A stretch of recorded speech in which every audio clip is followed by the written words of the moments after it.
이 시간 우리에게 주시는 하나님의 말씀입니다. 신약성경 히브리서 10장 19절에서 25절까지 말씀입니다. 신약성경 363쪽입니다. 히브리서 10장 19절에서 25절입니다. 그러므로 형제들아, 우리가 예수의 피를 힘입어 성소에 들어갈 담력을 얻었나니 그 길은 우리를 위하여 휘장 가운데로 열어놓으신 새로운 살 길이요 휘장은 곧 그의 육체니라. 또 하나님의 집 다스리는 큰 제사장이 계심에 우리가 마음의 뿌림을 받아 악한 양심으로부터 벗어나고 몸은 맑은 물로 씻음을 받았으니 참 마음과 온전한 믿음으로 하나님께 나아가자.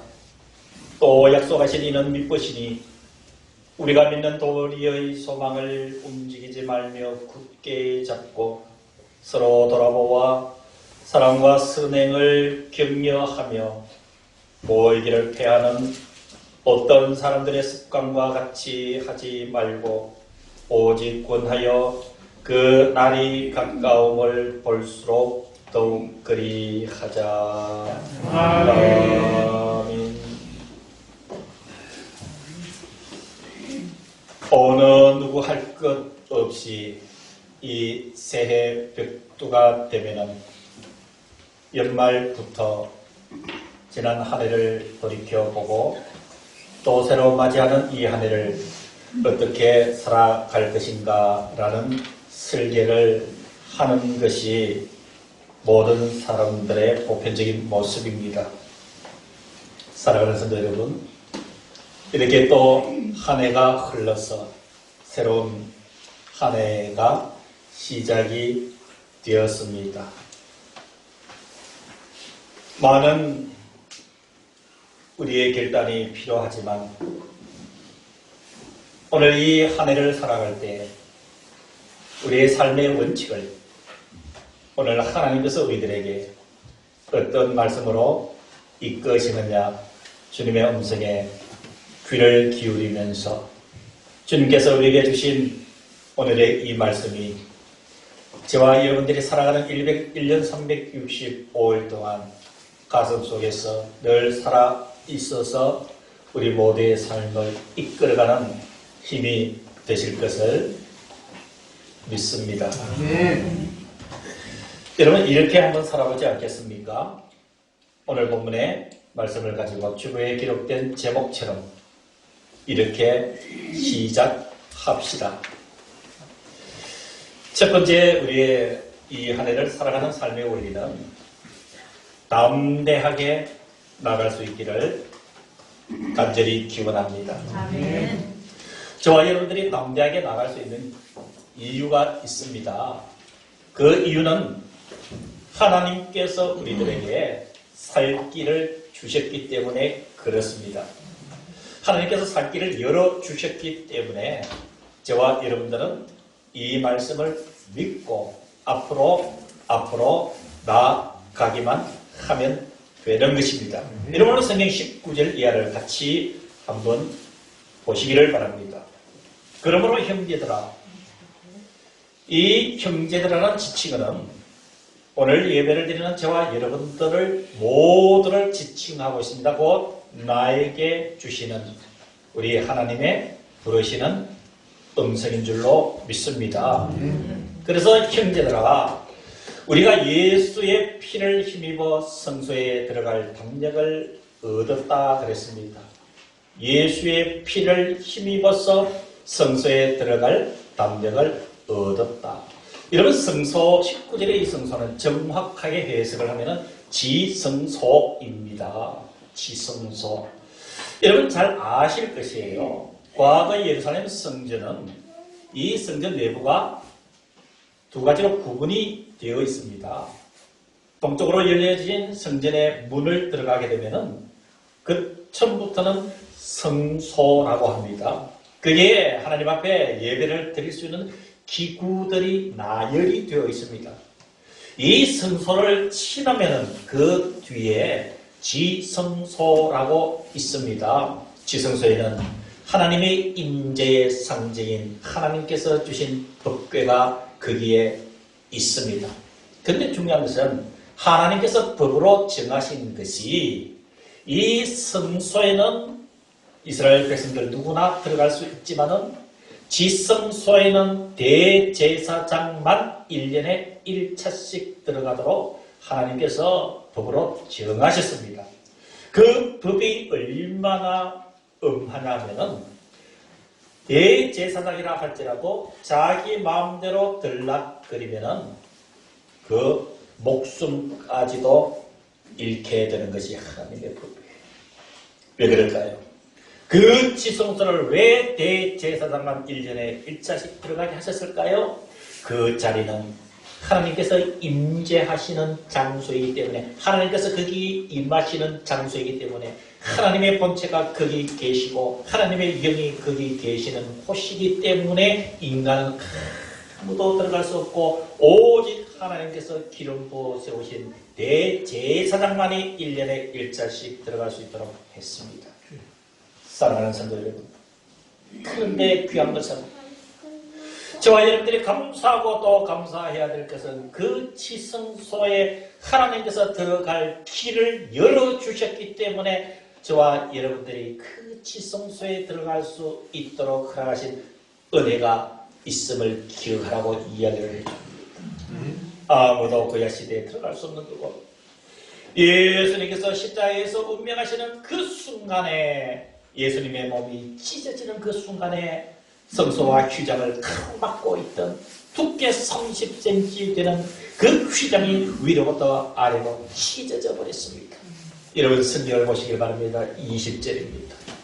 그 길은, 지성소에 들어갈 수 있는 그 길은 우리를 위하여 휘장 가운데로 열어놓으신 새로운 살 길이요 휘장은 그의 육체리라. 아멘. 예수님이 자신의 육체를 찢었습니다. 저와 여러분들 한 사람 한 사람을 그 지성소와 하나님이 임재하시는 곳에 들어가도록 허락하신 그 은혜를 생각하고 여러분 담대하게 이 한 해를 살아낼 수 있기를 주님의 이름으로 축복합니다. 여러분 이것이 왜 살 길이냐? 주님께서 열어놓으신 그 위로부터 아래로 찢어진 휘장 사이로 지성소에 들어갈 수 있는 은혜를 주신 것, 그게 왜 감사하냐? 여러분, 주님이 임하셔서 나와 함께 대화하면 그 인생 끝나는 거예요. 지성소에 들어가야 주님의 임재하심을 경험할 수 있으니까 죄된 인간은 경험할 수 없는, 하고 싶어도 못하는 그 일을 예수님께서 그 몸을 찢으심으로 우리가 그 지성소에 들어갈 수 있으면 바로 그곳에 하나님의 영이 임재하셨어. 저와 여러분들이 예배하면 예배하러 왔니하고 받아주시고, 저와 여러분들이 살면서 그토록 애타게 염원하는 일들, 그 소원들을 주님 앞에 조금 기도로 아뢰면 주님께서 고개를 끄덕해 주시고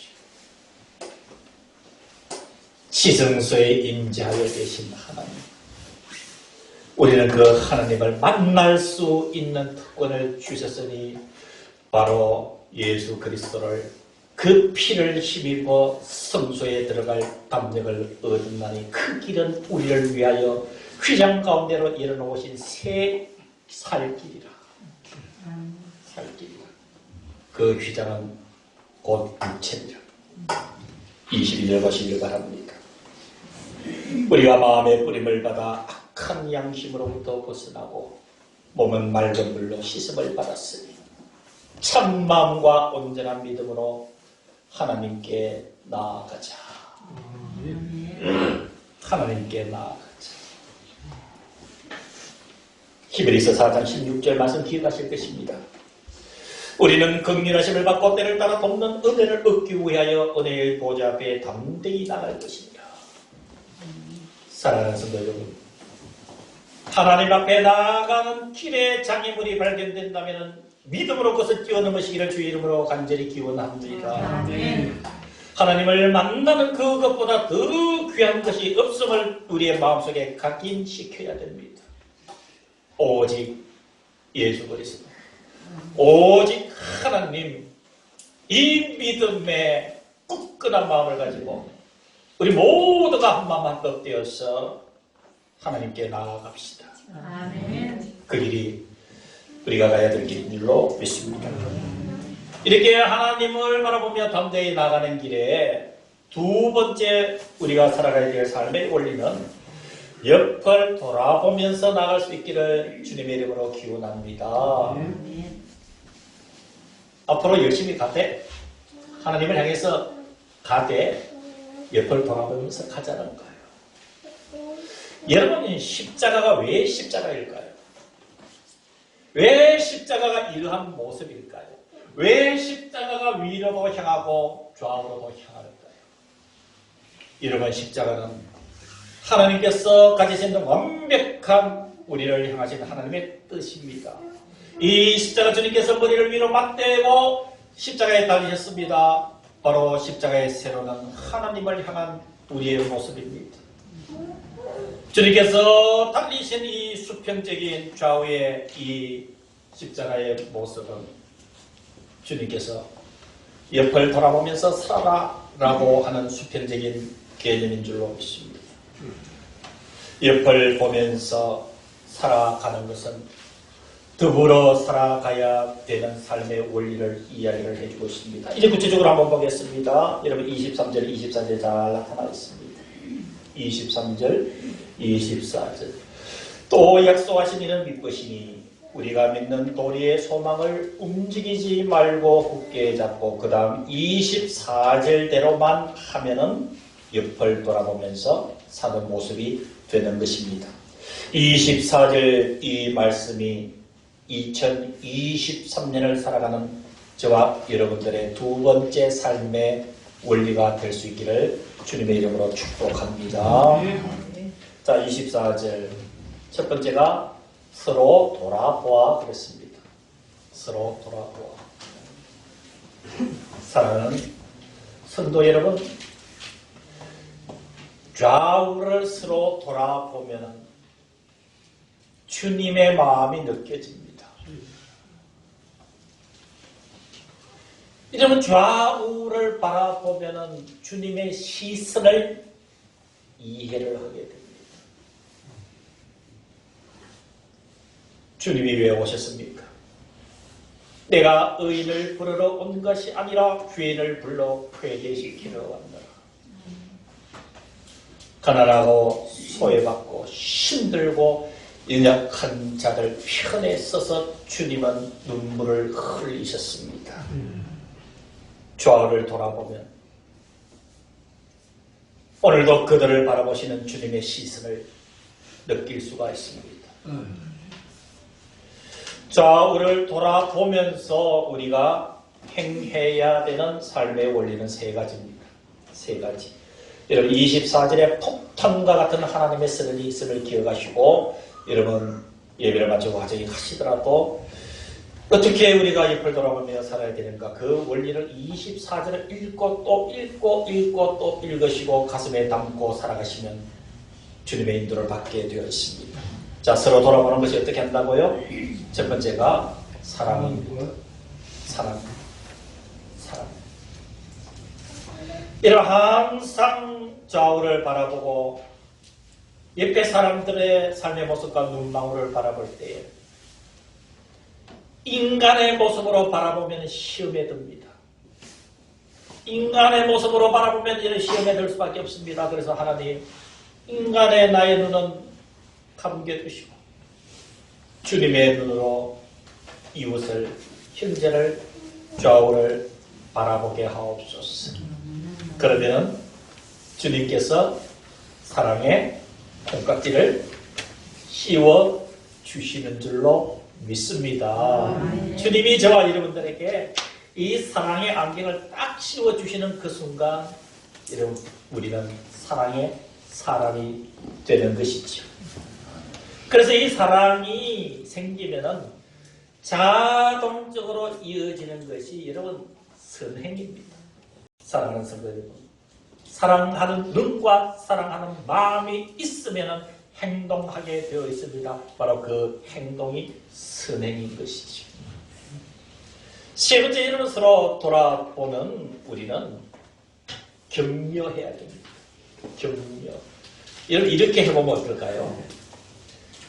여러분, 관계 속에서 가장 중요한 관계는 가족 관계입니다. 가족 관계. 그래서 가족 관계도 쳐다보면은 격려의 말을 해줄 수 있기를 주님의 이름으로 축복합니다. 네. 참 수고했어요. 고생했어요. 우리 힘냅시다. 하나님이 당신을, 자녀들을, 남편을, 아내를 사랑하지 않습니까? 우리 힘냅시다. 그리고 등을 두드려주고, 자녀들도 여러분 부모님 한 번씩 안아줘야 돼요. 이 부모만 자녀들 안아주는 거 아니에요. 부모만 자녀들 안아주는 게 아니란 얘기예요. 여러분, 은근히 부모님들이 바라는 게 있어요. 자녀들이 한번 안아주기를 바라는 거예요. 그래서 우리 자녀들이요, 어머니 아버지 뒤에 가서 슬쩍 안아줘 보세요. 그리고 사랑합니다 해보세요. 격려는 사랑에서 시작되는 것입니다. 누구를 보더라도 여러분 힘을 주고 격려를 해주었어. 올 한해는 힘을 얻어서 의사 살아가는 모습으로 여러분 우리 한번 시작해보지 않겠습니까? 모이기를 패하는 사람들의 습관과 같이 하지 말고 오직 권하여 그날이 가까움을 볼수록 그리하자. 사랑하는 성도 여러분, 그날이 가까워 옵니다. 주님 분명히 오십니다. 이 세상은 영원한 것이 아닙니다. 이 세상 마지막에 다가오고 있습니다. 우리가 이 일에 대해서 감성적으로 접근할 것이 아니라 이 사실은 하나님께서 밝히신 분명한 사실이기에 우리 자주 모입시다. 예배에 집중을 합시다. 기관들 모임 있을 때 알뜰살뜰 모입시다. 주의 이름이 있는 그곳에 모든 것을 제쳐놓고 모이기를 힘씁시다. 그래서 25절에 주님은 마지막으로 이렇게 말씀해 주십니다. 살 길을 주셨으니 담대히 나가는 길의 그 힘도 옆을 돌아볼 수 있는 그 지혜도 모이기를 패하면 안 되는 것이지. 그래서 모이기를 패하는 어떤 사람들의 습관과 같이 하지 말고 오직 구원하여 그날이 가까움을 볼수록 더욱 그리하자. 사랑하는 성도 여러분, 이렇게 시작합시다. 살 길을 주셨으니 담대하게 하나님께로 나아갑시다. 그리고 우리가 옆을 돌아보며 더불어 살아갑시다. 더욱 열심히 모입시다. 특히 예배와 교회 모임에 성실하게 모입시다. 그리고 그 힘을 주님으로부터 얻읍시다. 지금은 우리 주 예수 그리스도의 은혜와 하나님 아버지의 크신 그 사랑하심과 성령 하나님의 교통하심이 우리에게 주신 이 한 해를 살아가는 사랑하는 성도들과 우리와 함께하지 못한 모든 성도들 심령과 이들의 영혼, 이들의 생명, 이들의 가정 속에 주님의 몸된 이 교회 위에 이제부터 영원까지 함께 하시기를 간절히 축원하옵나이다.